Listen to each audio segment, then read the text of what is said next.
नमस्कार, मैं जनता शिवम गौतम। और दिल्ली हाईकोर्ट ने एक बड़ा झटका दिया है फिल्म प्रोड्यूसर्स को, प्रोड्यूसर गिल्ड को, जिसने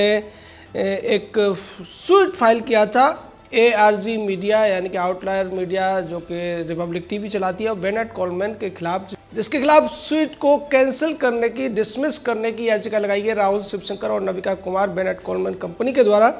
और ये जो इसको लेकर एक नोटिस जारी किया है दिल्ली हाईकोर्ट की एकल सदस्यीय खंडपीठ से, JR मीणा की खंडपीठ थी ये। इसमें नोटिस जारी किया गया है film and television producers guild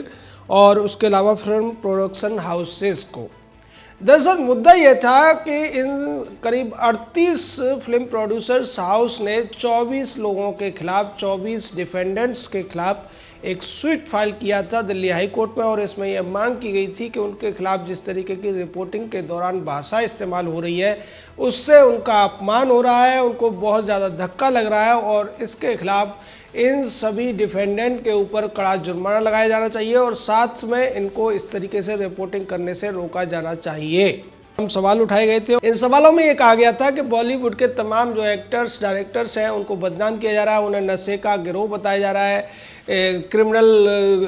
बताया जा रहा है, और उसके साथ साथ चरसी, अफीमची, कोकीन का इस्तेमाल करने वाला बताया जा रहा है। इस तरीके से तमाम ऐसे शब्द इस्तेमाल किए जा रहे हैं जिससे उनकी बदनामी हो रही है और उनको बहुत ज़्यादा नुकसान उठाना पड़ रहा है। ये जो याचिकाएं लगाई गई थी, इसमें सभी बड़े नाम शामिल थे। आमिर खान, सलमान खान से लेकर यशराज फिल्म तक, करण जौहर से लेकर अक्षय कुमार तक, और अजय देवगन से लेकर तमाम जो दूसरे जितने भी बड़े बड़े फिल्म प्रोड्यूसर्स हैं, डायरेक्टर्स हैं, उनके नाम से ये याचिका लगाई गई थी। और ये कहा गया था कि रिपब्लिक टीवी और बेनेट कोलमैन या टाइम्स नाउ के साथ साथ यूट्यूब, फेसबुक और इंस्टाग्राम जैसे, ट्विटर जैसे जो दूसरे चैनल हैं, उनके ऊपर भी इस तरीके का आदेश पारित किया जाए।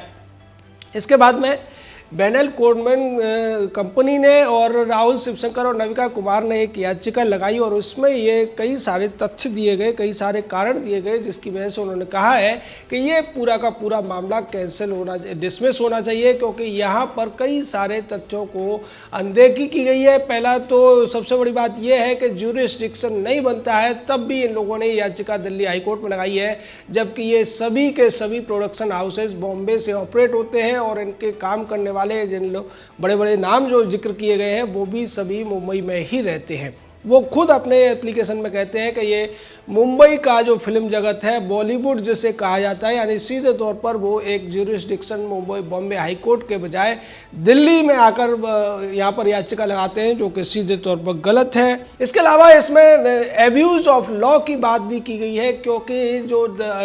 जितने प्लेंटिफ हैं, 38 के 38 प्लेंटिफ कोई व्यक्ति नहीं है, बल्कि ये कॉरपोरेशंस हैं, और इनमें से ये स्पष्ट नहीं किया गया है कि इन्होंने किस फिल्म में काम किया था और किस पर टिप्पणी के द्वारा इनको अपमानित किया गया है। डिफेमेशन हुआ है तो कैसे हुआ है, कैसे इन्होंने लिंक किया है। उसके साथ साथ जो 24 डिफेंडेंट बनाए गए हैं उनको भी जोड़ा गया है, जबकि उनका कोई आपस में कोई लेना देना नहीं है। तो इस तरीके से एक तरफ जो प्लेंटिफ है उनको भी जोड़ दिया गया है और डिफेंडेंट को भी जोड़ दिया गया है, यानी कि यहाँ पर जो एक लीगल प्रोसीजर होता है उसका सीधे तौर पर उल्लंघन हुआ है। इसके साथ साथ सवाल ये भी उठाया गया है, जो कोर्ट फीस जमा की गई है उसमें जो वैल्यूएशन हुआ है एज पर लॉ नहीं है और ना ही नियमों को ध्यान में रखा गया है। कोर्ट फीस मनमाने ढंग से जमा की गई है और यहाँ पर जो मुआवजे की राशि का भी आकलन गलत तरीके से किया गया है। सूट की जो वैल्यूएशन है वो भी गलत तरीके से की गई है, यानी कि इस पूरे के पूरी याचिका में खामियां ही खामियां हैं, और इसलिए कोर्ट को इस याचिका को या इस सूट को रद्द कर देना चाहिए, जिसमें दो बड़े टीवी चैनलों और साथ साथ सोशल मीडिया के तमाम लोगों के खिलाफ कार्रवाई की बात की गई है, उनके खिलाफ दिशा निर्देश देने की बात की गई है। जबकि यहाँ पर यह नहीं बताया गया है कि किसका अपमान हो रहा है, किसके द्वारा हो रहा है और किस विशेष वजह से हो रहा है। जैसा कि जर्नलिस्ट के तौर पर या एक मीडिया हाउस के तौर पर आर्टिकल 19 के क्लॉज 1 क्लॉज ए के तहत आज़ादी मिली हुई है कि कोई भी रिपोर्टर रिपोर्टिंग कर सकता है। उस स्थिति में ये हमारे उस मौलिक अधिकार का हनन करना चाहते हैं, और उसके साथ साथ ये भी नहीं बता रहे कि किस व्यक्ति विशेष को इससे आघात लगा है या उसको परेशानी हुई है। यानी यहाँ पर सीधे तौर पर इन लोगों ने केवल और केवल दबाव बनाने के लिए ये याचिका लगाई थी और इसके माध्यम से 2 टीवी चैनलों को निशाना बनाया गया, जिसमें से एक टीवी चैनल से राहुल शिवशंकर और नविका कुमार आते हैं। बेनेट कोलमैन कंपनी आती है जो उसकी मालिक है और सीधे तौर पर उन्हें बेकार में इस पूरे मामले में फंसाने की कोशिश की जा रही है। अब इस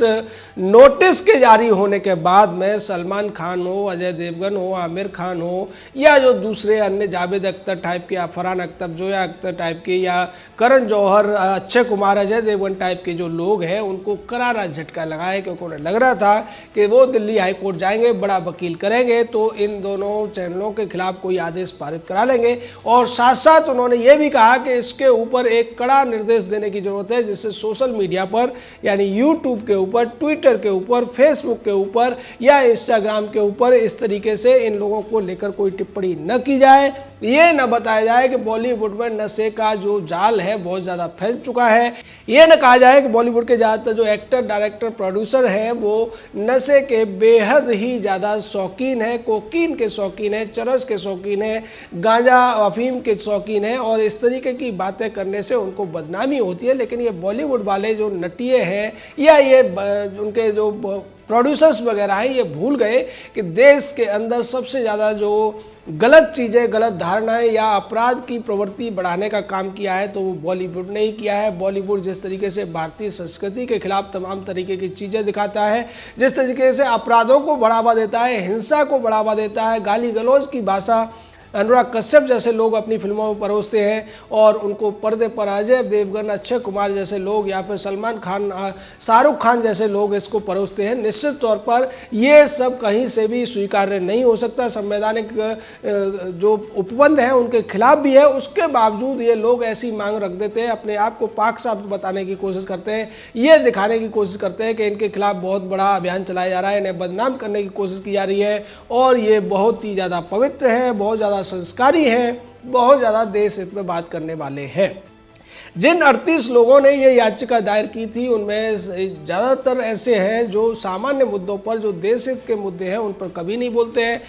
वो कांग्रेस और वामपंथ को बढ़ावा देने की कोशिश करते हैं, उसके बाद में कितनी जल्दी सफाई के साथ अपने को बहुत ही दूध का धुला बताने की कोशिश करते हैं। दरअसल मामला ये शुरू हुआ था सुशांत सिंह राजपूत की मौत के बाद में, और उसके बाद जब इस पूरे में एक जो व्हाट्सएप चैट पकड़े गए थे, उन व्हाट्सएप चैट के माध्यम से दीपिका पादुकोण, श्रद्धा कपूर और सारा अली खान जैसों के नाम सामने आए थे नशे का सेवन करने पर। और उसके बाद जब एनसीबी ने जाँच की तो तमाम बड़े बड़े नामों तक एनसीबी की जाँच पहुँचती हुई नजर आई और ये पता चला पूरे देश को कि ये जो पूरा का पूरा बॉलीवुड है, जो फिल्मों में जितना अच्छा दिखता है, उसकी पर्दे के पीछे की जो सच्चाई है वो बेहद काली है, बेहद अंधेरे वाली है, बेहद स्याह है। और इसी सच्चाई को जब रिपोर्टर्स ने रिपोर्ट करना शुरू किया और उसके लिए कुछ जो जर्नलिज्म के जो बोलते हैं कि जुमले होते हैं उनका इस्तेमाल किया तो इन लोगों को चिढ़ लगी, जबकि ये अपनी फिल्म को आगे बढ़ाने के लिए गालियों का इस्तेमाल करते हैं और तब ये कहते हैं कि गाली उस कहानी को आगे बढ़ाने के लिए, उसको रियलिस्टिक दिखाने के लिए बेहद ज़रूरी है, उस डायलॉग में वजन डालने के लिए ज़रूरी है। उसी तरीके से कोई जब रिपोर्टर रिपोर्टिंग करता है तो उसे साहित्यिक शब्दों की ज़रूरत नहीं पड़ती है। अगर वो बॉलीवुड में नशे की रिपोर्टिंग करेगा तो नशेड़ी ही बोलेगा, चर्सी ही बोलेगा, नशे का दलदल ही बोलेगा और इससे इन लोगों को दिक्कत होती है।